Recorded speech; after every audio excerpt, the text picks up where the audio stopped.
Hey folks, this is Jan. Today we're going to repair a windshield rock chip, and as you can see it's right here. The first thing you'll need is to buy an actual kit to do that. It's worth between 10 to 15 bucks at your local store for automotive needs.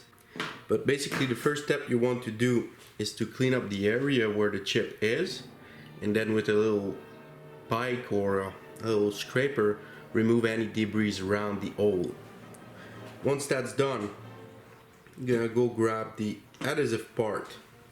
You're gonna remove one of the part that covers up the adhesive, and you will bring it and install it with the tab facing upward and the holes inside it.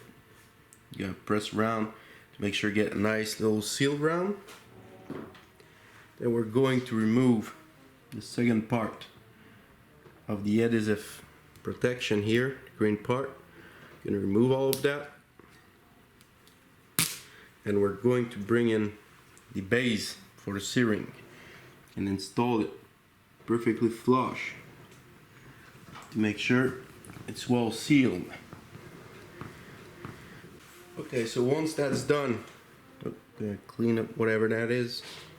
You're going to get the resin, open it up. Alright, and we're going to put it right into the hole and empty about a half to 3/4 of the resin into the hole. We're going to push it down. Alright, so we got a good amount in it. And now we're going to bring in the syringe. And basically you just install it in there, hold it with one hand, and then you pull up with your other hand. There's a little bit of pressure needed, and you bring it all the way up, and then you lock it up with the little tab on the back. I'm not sure if I can rotate it, but you'll see once you do it. You have like 2 slots in the little interior part, and you got a metal tab. And what happens is when you line up the slots with a metal tab, it will lock in place. Once that's done, we're going to let it sit for about 10 minutes. Beforehand, we'll give a little bit of taps around to make the air bubbles inside the crack move around. As you can maybe see, when you give little taps, you can see some air bubbles coming up.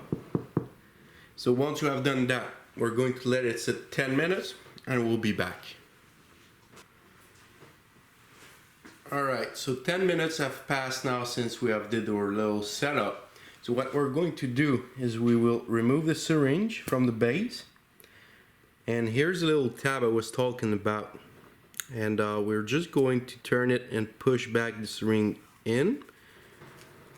And now what we're going to do is exactly the same thing again. We're going to put the syringe in the hole.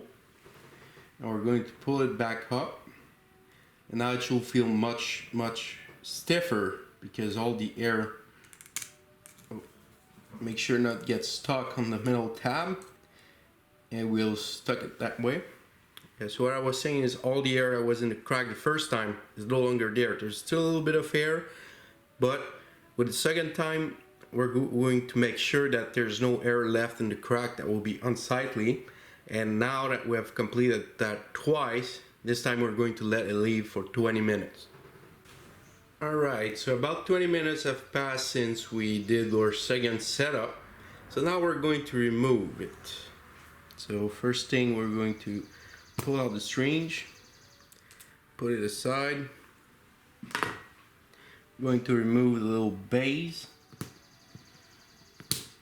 Might be well stuck on, so I'm going to use a little scraper to give me some boost here. And it's gonna come out.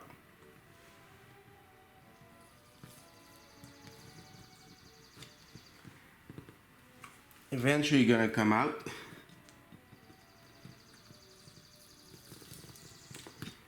Alright, so we got a little resin leak here. So we're gonna clean that up. Alright, that's off. Now we're going to take off the sticky part.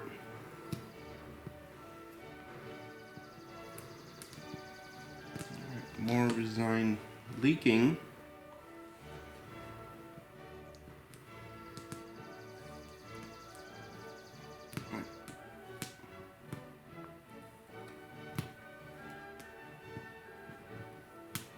Okay, so remove the little sticky part. Now what we're going to do, we're going to take this little yellow plastic piece I was talking about earlier, but before that we're going to make sure we put a little bit more of resin onto the crack itself. So open it up, put the little drop right where the crack is. Alright, and now we're going to bring a little yellow pad, put it right there. Now we're going to push out the air. I'm gonna actually use something better to do that. Alright, so I found that a little plastic piece straight off from a block sander. Now we're going to hold down the yellow piece and remove the air from the center or the outside. Make sure there's no air trapped in the resin.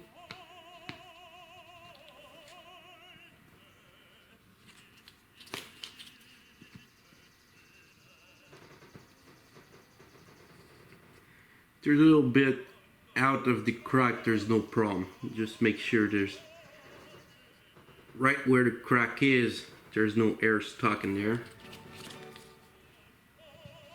Alright, so once that's done, we're going to move the car out into the sunlight.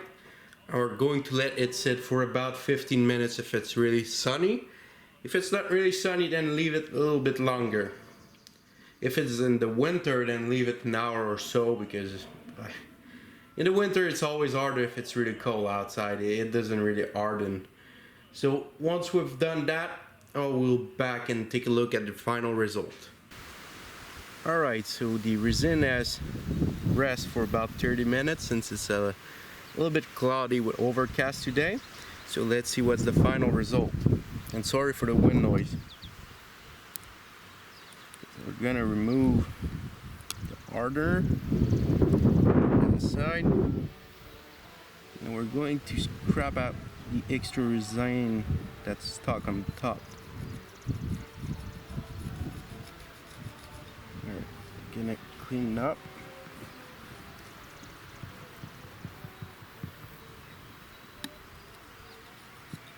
Alright, it should be good like that. And now we can see the damage is still visible, but it's much better than it used to be beforehand. Of course,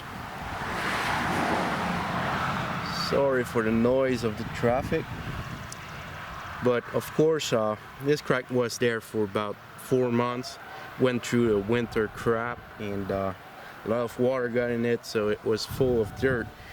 It's still visible, it's very easy to see where it is, but if you take a quick look with the dirty window like that, it's actually not that bad.